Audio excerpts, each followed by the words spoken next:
Okay, so you're a Nazi soldier stationed on the Eastern Front. It's the middle of the night, you're half asleep, freezing your boots off when suddenly you hear a faint swooshing sound, like a broomstick cutting through the air. You look up, nothing. No engines, no lights, no mercy. And then your camp is on fire. You're under attack again. And the worst part? You were just bombed by girls in plywood planes who were barely out of school. This is not a joke. This really happened. Welcome to the story of the Night Witches, the deadliest group of female pilots in World War II you've probably never heard of. Before we climb into this Soviet biplane of madness, make sure to like, subscribe, and ring that notification bell so you don't miss more jaw-dropping stories like this one.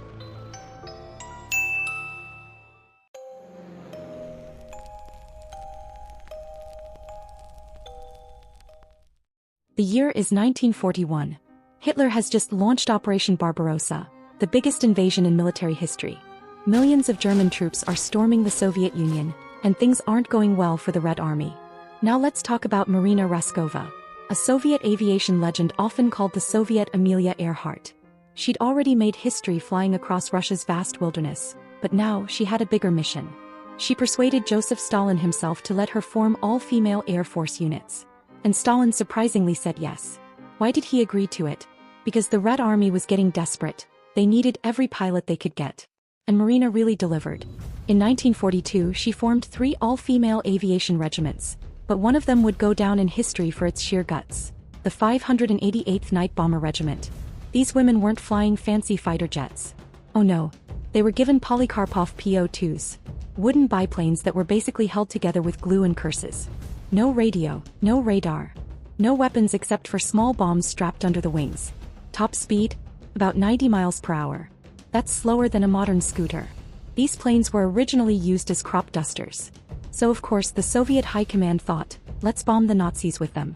Now here's where it gets fun. Or terrifying if you're a Nazi. These women flew only at night. Often 8 to 18 missions per night, dodging bullets and flak with nothing but paper maps and pure guts.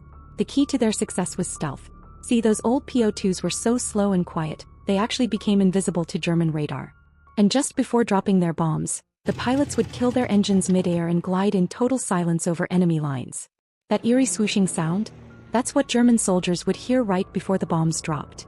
It sounded so much like a witch's broomstick the Germans started calling them Nachthexen, night witches. Some Nazi troops were so spooked they reportedly refused to light cigarettes at night, afraid the witches would spot them from the sky. No kidding. If the Nazis had a most feared enemies list, these teenage girls in flying coffins made the top 10.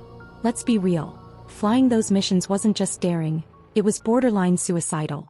The cockpits were completely open, meaning they flew in freezing cold, wearing multiple layers, sometimes getting frostbite mid-flight.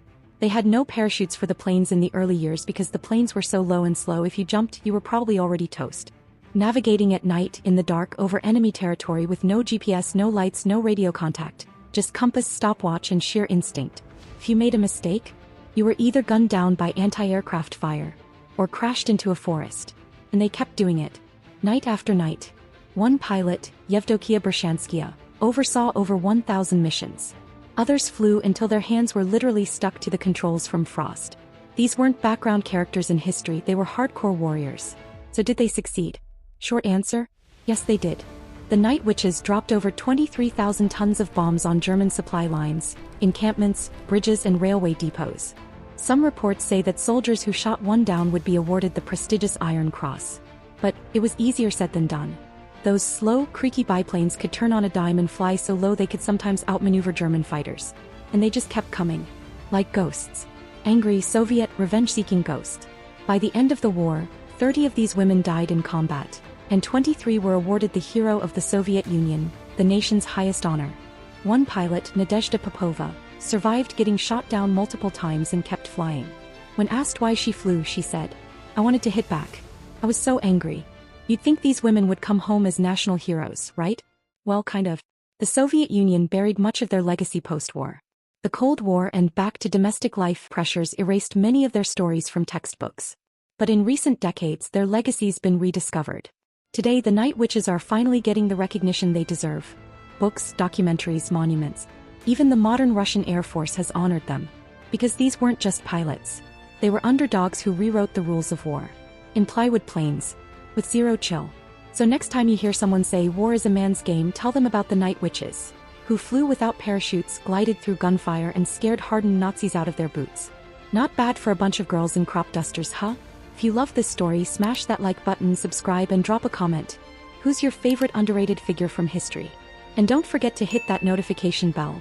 We've got more jaw-dropping stories where this came from.